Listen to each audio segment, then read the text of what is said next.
Gunung Lawu, gunung berapi yang terletak di perbatasan Jawa Tengah dan Jawa Timur, menyimpan segudang kisah mistis dan legenda. Salah satu cerita yang paling terkenal dan menyeramkan adalah tentang Pasar Setan. Sebuah tempat gaib yang diyakini muncul di jalur pendakian ketika malam tiba. Para pendaki seringkali mendengar suara-suara riuh, tawa manusia, dan dentingan transaksi jual-beli. Seolah-olah mereka sedang berada di pasar yang ramai. Namun, yang membuatnya semakin menyeramkan adalah bahwa semua itu hanya bisa didengar, bukan dilihat. Cerita ini dimulai dari pengalaman seorang pendaki bernama Bayu. Ia dan dua temannya, Andi dan Dimas, merencanakan pendakian ke Gunung Lawu untuk merayakan ulang tahun Bayu yang ke-25. Mereka telah mendaki beberapa gunung sebelumnya, tetapi Gunung Lawu memiliki daya tarik mistis tersendiri bagi Bayu, terutama karena ia pernah mendengar kisah-kisah aneh yang terjadi di gunung tersebut. Meskipun teman-temannya ragu, Bayu tetap teguh ingin melanjutkan pendakian. Setelah mempersiapkan peralatan dan logistik, mereka bertiga memulai perjalanan dari jalur Cemorosewu, salah satu jalur pendakian yang paling sering digunakan. Udara terasa sejuk, dengan semilir angin membawa aroma hutan pinus yang segar. Di sepanjang jalan, mereka bertukar cerita sambil menikmati pemandangan alam yang indah. Namun, suasana mulai berubah saat mereka mendekati pos 3. Sebuah titik di mana para pendaki biasanya mulai merasakan lelah yang sesungguhnya. Malam mulai merambat ketika mereka mendirikan tenda di dekat sebuah kawasan datar yang dikenal angker oleh masyarakat setempat. Mereka tidak terlalu memedulikan cerita-cerita mistis itu, meski ada sedikit rasa was-was. Usai makan malam sederhana, mereka memutuskan untuk beristirahat karena ingin melanjutkan pendakian menuju puncak di pagi hari. Tenda yang mereka dirikan tampak kokoh, meski angin gunung mulai bertiup lebih kencang. Sekitar pukul 2 pagi, Bayu terbangun karena mendengar suara-suara aneh dari luar tenda. Awalnya ia mengira itu adalah pendaki lain yang melintas.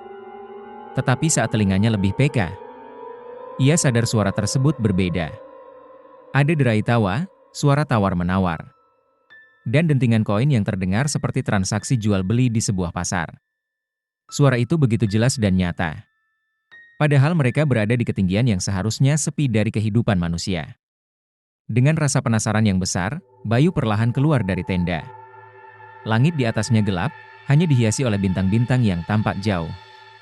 Tidak ada tanda-tanda kehidupan lain di sekitar mereka.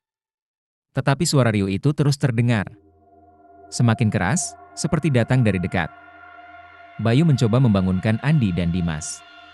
Mereka berdua terbangun, dan saat mendengar suara-suara tersebut, wajah mereka berubah pucat. "Ini apa?" tanya Andi dengan nada ketakutan. "Aku gak tahu. Mungkin ini yang disebut pasar setan," jawab Bayu, suaranya gemetar. Dimas yang biasanya lebih tenang juga tampak terguncang. "Apa kita salah tempat? Kita harus pergi dari sini," serunya. Namun, Bayu memutuskan untuk tetap tenang dan menyarankan agar mereka tetap di dalam tenda hingga pagi. Menurut cerita yang pernah ia dengar, suara-suara itu akan menghilang seiring dengan datangnya fajar. Meski rasa takut menghantui, mereka bertiga kembali masuk ke dalam tenda, mencoba menenangkan diri.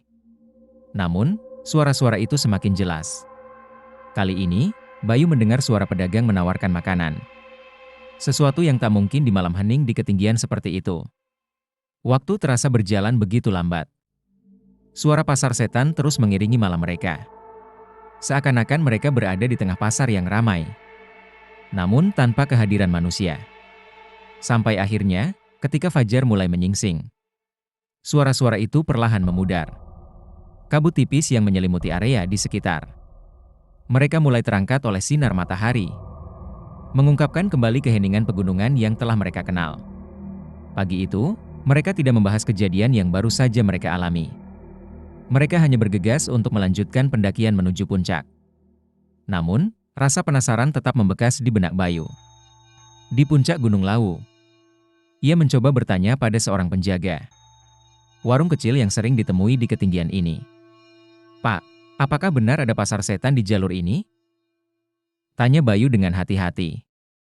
Si penjaga, seorang lelaki tua yang ramah namun penuh misteri, mengangguk pelan. Iya, banyak pendaki yang mendengar suara itu. Itu bukan pasar biasa, Nak. Pasar itu bukan untuk kita, manusia. Mereka ada, tapi tidak terlihat. Kalau kamu mendengar suara-suara itu, jangan menoleh atau mencoba mencari dari mana asalnya. Cukup diam, biarkan saja. Itu bukan urusan kita. Mendengar itu, Bayu merasakan bulu kuduknya meremang.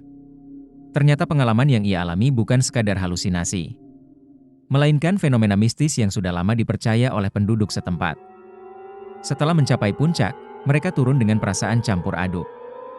Rasa kagum akan keindahan Gunung Lawu, bercampur dengan rasa hormat dan takut terhadap kekuatan mistis yang tak bisa dijelaskan dengan akal. Pengalaman mendengar pasar setan itu tidak akan pernah mereka lupakan. Sebuah cerita yang kini mereka bawa pulang untuk diceritakan kepada orang lain. Namun dengan peringatan yang sama. Jangan pernah meremehkan kekuatan alam dan dunia gaib di Gunung Lawu. Sepulang dari Gunung Lawu, Bayu dan teman-temannya tak henti membicarakan pengalaman yang mereka alami. Mereka berusaha mencari penjelasan rasional, tetapi semakin mencoba, semakin dalam mereka terperangkap dalam misteri. Pasar setan bukanlah hal yang bisa dijelaskan dengan logika. Andi, yang biasanya skeptis, kini berubah menjadi lebih pendiam. Ia seolah merenungkan hal-hal yang sebelumnya ia anggap mustahil. Beberapa minggu setelah pendakian, Bayu mulai melakukan riset lebih dalam tentang Gunung Lawu dan pasar setan. Ia bertanya kepada sesama pendaki, bergabung dengan forum-forum daring, hingga bertemu dengan seorang tetua desa yang dikenal sebagai sesepuh spiritual di sekitar lereng Lawu. Pak Sastro, demikian ia dipanggil, adalah seorang yang memahami seluk-beluk gunung dan berbagai fenomena gaib yang menyelimutinya. Di sebuah sore yang penuh kabut, Bayu datang ke rumah Pak Sastro, yang letaknya tak jauh dari pintu masuk pendakian Cemoro Sewu. Rumah itu sederhana, tetapi penuh dengan aroma dupa yang menenangkan. Di dalamnya, Pak Sastro duduk di atas lantai beralas tikar, dengan mata yang menyiratkan kebijaksanaan yang mendalam. "Anak muda, kau datang ke sini untuk mencari jawaban, bukan?" kata Pak Sastro, seakan tahu niat Bayu sebelum ia mengucapkannya. Bayu mengangguk. "Iya, Pak. Saya dan teman-teman mendengar sesuatu yang aneh saat pendakian kami. Suara seperti pasar. Tapi kami tidak melihat apa-apa. Apakah itu yang disebut pasar setan?" Pak Sastro tersenyum tipis, lalu menghela napas panjang sebelum menjawab. "Apa yang kalian alami bukan hal baru. Gunung Lawu memang dikenal sebagai tempat sakral, penuh dengan kehidupan tak kasat mata. Pasar setan itu memang ada, tapi bukan untuk manusia biasa. Itu adalah dunia lain. Tempat mereka yang sudah pergi namun belum sepenuhnya meninggalkan dunia ini. Kau beruntung hanya mendengar suara. Banyak pendaki yang lebih malang." Bayu tersentak. "Maksudnya lebih malang bagaimana, Pak?" "Kisah ini sudah lama terjadi," ujar Pak Sastro. Matanya menatap kosong ke kejauhan. Beberapa pendaki yang terlalu penasaran atau menanggapi suara pasar setan dengan kurang hormat. Ada yang hilang tanpa jejak. Mereka yang mencari asal suara atau mencoba berbicara dengan entitas yang ada di sana seringkali tersesat. Dan sebagian tidak pernah kembali. Sebagian lainnya kembali, tapi tidak pernah sama lagi. Pikiran mereka terganggu, seperti dirasuki oleh sesuatu. Bayu merasakan gelombang ketakutan merayap di tubuhnya. Ia ingat betapa dekatnya ia dan teman-temannya dengan mencoba mencari sumber suara malam itu. Untungnya, mereka tidak melangkah lebih jauh. Pak Sastro melanjutkan, "Pasar setan adalah bagian dari kehidupan gaib di Gunung Lawu. Bukan hanya itu, gunung ini juga menjadi tempat bersemayamnya berbagai makhluk halus, termasuk leluhur dari kerajaan-kerajaan lama. Banyak yang percaya bahwa Raja Brawijaya V, penguasa terakhir Majapahit, memilih Lawu sebagai tempat terakhirnya. Ia tidak ingin ditemukan dan menghilang di sana. Jadi, apakah itu semacam portal?" tanya Bayu, kini lebih penasaran dari sebelumnya. Bisa dibilang begitu. Dunia kita dan dunia mereka kadang-kadang bersinggungan. Terutama di tempat-tempat yang memiliki energi kuat seperti Gunung Lawu. Kau bisa melihatnya sebagai tempat di mana batas antara dua dunia menjadi sangat tipis. Tapi ingat, itu bukan tempat untuk main-main. Alam mereka memiliki aturannya sendiri. Dan jika kita tidak menghormatinya, kita bisa tersesat di dalamnya.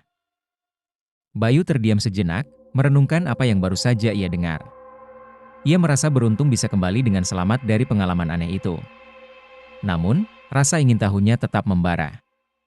Apakah ada cara untuk mencegahnya? Maksud saya, agar kita tidak terganggu atau tersesat saat mendaki? Pak Sastro mengangguk perlahan. Ada beberapa aturan tak tertulis yang harus selalu kau ikuti saat mendaki di gunung ini. Pertama, jangan pernah berkata sembarangan. Apalagi menantang makhluk-makhluk gaib. Kedua, jika mendengar suara-suara aneh seperti pasar setan, jangan merespons. Jangan menoleh, jangan mencari asal suara. Biarkan mereka ada dalam dunia mereka.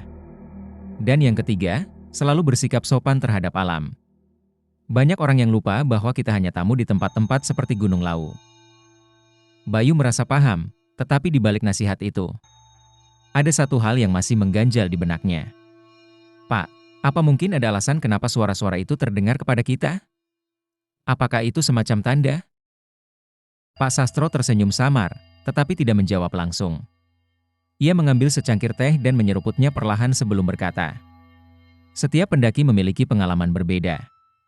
Ada yang mendengar suara, ada yang melihat sosok, dan ada yang tidak merasakan apa-apa. Mungkin ada sesuatu yang ingin mereka tunjukkan padamu. Atau mungkin kau hanya berada di waktu dan tempat yang salah. Tapi satu hal yang pasti, setiap pengalaman di Gunung Lawu adalah pelajaran. Mungkin tidak sekarang, tapi suatu hari kau akan mengerti makna di balik suara itu. Dengan perasaan yang bercampur aduk, Bayu meninggalkan rumah Pak Sastro. Jawaban yang ia cari mungkin tidak sesederhana yang ia harapkan. Tetapi ada kebijaksanaan yang mendalam di balik cerita itu. Gunung Lawu bukan sekadar tempat pendakian bagi mereka yang mencari petualangan. Gunung itu adalah jembatan antara dua dunia. Dunia manusia dan dunia gaib. Tempat di mana batas realitas bisa memudar kapan saja. Sejak hari itu, Bayu selalu mendaki dengan penuh rasa hormat. Tidak hanya kepada alam tetapi juga kepada makhluk-makhluk yang tak terlihat. Pengalaman mendengar pasar setan di Gunung Lawu menjadi kisah yang terus ia kenang dan ceritakan kepada orang lain. Bukan sebagai cerita horor semata, tetapi sebagai pengingat bahwa alam semesta ini jauh lebih besar dan penuh misteri daripada yang bisa kita pahami. Pasar setan di Gunung Lawu adalah salah satu lokasi yang penuh dengan cerita mistis yang berkembang di kalangan para pendaki. Meskipun pasar ini tidak terlihat secara fisik, banyak yang meyakini bahwa tempat ini terletak di sekitar jalur pendakian Cemoro Sewu, pada ketinggian yang cukup signifikan di gunung tersebut. Satu hal yang jauh lebih penting, dimanapun tempat kita mendaki, disitulah kita sebagai tamu. Sudah sepantasnya kita menjaga alam dan tidak melanggar aturan-aturan yang sudah ditentukan di tempat tersebut. Memang benar ketika kita mendaki gunung, sampai puncak menjadi suatu kepuasan tersendiri. Tapi, yang jauh lebih penting ketika kita mendaki gunung, tujuan utama adalah pulang dengan selamat. Terima kasih telah menonton cerita kami. Jangan lupa dukung channel ini agar terus berkembang dengan subscribe, like dan tinggalkan pengalaman kalian selama mendaki gunung di kolom komentar. Salam sehat, dan sampai berjumpa di video selanjutnya.